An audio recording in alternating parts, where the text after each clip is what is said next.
¿Alguna vez, al llegar al final del Antiguo Testamento, no se siente como chocar contra un muro? Todos esos libros proféticos, densos, a veces hasta intimidantes. Pero, ¿y si tuvieran una estructura y un mensaje sorprendentemente claros? Bueno, la idea hoy es desarmar todo eso. Vamos a ver quiénes eran estos profetas, qué hacían en realidad, y para que quede bien claro, usaremos a uno de los más fascinantes, Isaías, como nuestro caso de estudio.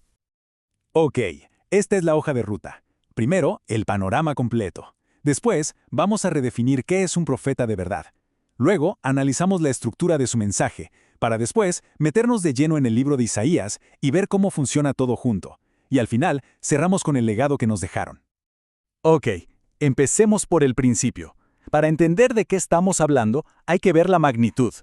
Al final del Antiguo Testamento nos encontramos con una colección de escritos que es de verdad única. Hablamos de 17 libros proféticos, 17, escritos por 16 profetas distintos a lo largo de 400 años. Imagínense, es una cantidad de material enorme que nos cuenta un periodo clave de la historia. Seguro hemos escuchado eso de profetas mayores y menores, ¿no? Bueno, aquí vamos a aclarar un error muy común. La diferencia no tiene nada, pero nada que ver con su importancia. Es mucho más sencillo. Se trata del largo de sus libros. Nada más. O sea, Isaías es un profeta mayor porque su libro es gigante, no porque Oseas o Amós, por ejemplo, fueran menos importantes. Perfecto. Ahora vamos a uno de los puntos más importantes de esta charla. En serio, es fundamental que cambiemos la idea que tenemos sobre lo que hacía un profeta. A ver, pensemos en la imagen típica. Un tipo de místico con una bola de cristal, ¿verdad? Alguien que se la pasa prediciendo el futuro. Pero no, su trabajo principal era muchísimo más profundo y sobre todo súper relevante para la gente de su propia época.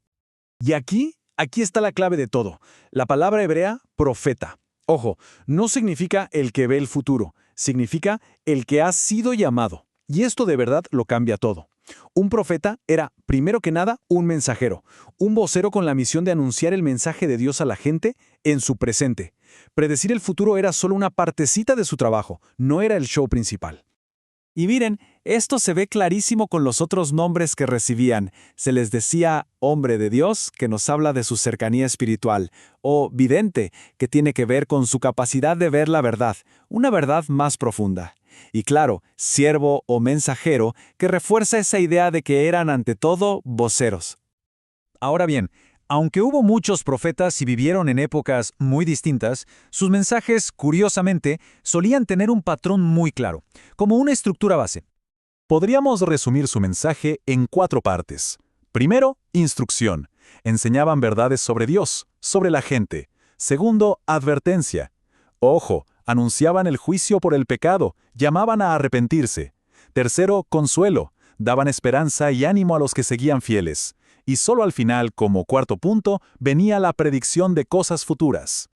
Para entender cómo es que veían el futuro tenemos que usar una analogía. Hay que imaginarse que los profetas no estaban viendo una línea de tiempo plana como la que dibujaríamos nosotros. No, su perspectiva era otra cosa.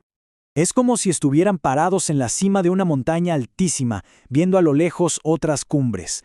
Veían con mucha claridad los picos, su propio tiempo, el exilio que venía, y la restauración, la llegada del Mesías y un futuro lejano y glorioso. Lo que no siempre veían era el enorme valle, los cientos o miles de años que había entre un pico y otro. Bueno, ahora vamos a lo bueno. Veamos cómo todo esto que dijimos se ve en la práctica, en la vida y obra de uno de los profetas más importantes de la historia, Isaías. Esta tabla nos da un contexto rápido para ubicar a Isaías. Su ministerio duró casi 50 años. Es un tiempo larguísimo, de verdad. Le habló sobre todo al reino del sur, Judá, en una época de muchísima inestabilidad. Y fíjense, se le conoce como el profeta real, posiblemente porque tenía alguna conexión con la realeza. Y esto es fascinante. Su vida personal y su mensaje eran una sola cosa. Su nombre, Isaías, significa Jehová es salvación, que es básicamente el resumen de todo su libro. Y no solo eso, hasta los nombres de sus hijos eran profecías andantes. Uno significaba que un juicio terrible venía y el otro prometía que después de todo habría esperanza y restauración. Y esta frase, heme aquí, envíame a mí, resume su entrega total. Después de tener una visión de Dios que debió ser abrumadora, Su respuesta no fue de miedo, fue de estoy disponible. Una frase que, bueno, ha resonado por siglos. Ok, ahora pasemos a la estructura de su libro, porque es aquí donde la cosa se pone de verdad asombrosa. El libro de Isaías está partido en dos, clarísimo. La primera parte, del capítulo 1 al 39, es casi toda sobre juicio. Es un mensaje duro, una advertencia seria. Pero llegamos al capítulo 40 y el tono da un giro de 180 grados. De repente todo es consuelo, esperanza, promesas de un futuro mejor. Entonces, quedémonos con esa división. 39 capítulos de juicio y 27 de consuelo. Hay que recordar esos números porque nos van a llevar a algo que es simplemente increíble. A ver, miren esto. El libro de Isaías tiene 66 capítulos. La Biblia tiene 66 libros. La primera parte de Isaías tiene 39 capítulos que hablan de juicio y ley, igual que los 39 libros del Antiguo Testamento. Y la segunda parte de Isaías tiene 27 capítulos de consuelo y gracia, igual que los 27 libros del Nuevo Testamento. Es una simetría perfecta, como si el libro de Isaías fuera una Biblia en miniatura. Entonces, ¿cuál es el legado de Isaías y de todos los profetas? ¿Qué es lo que nos queda de todo esto? El mensaje de Isaías es súper rico en temas. Por ejemplo, su nombre favorito para Dios será el Santo de Israel, una frase que repite más de 25 veces, para recalcar su santidad. Y claro, es famosísimo por sus profecías sobre el Mesías. Las describe con un nivel de detalle que es, de verdad, impresionante.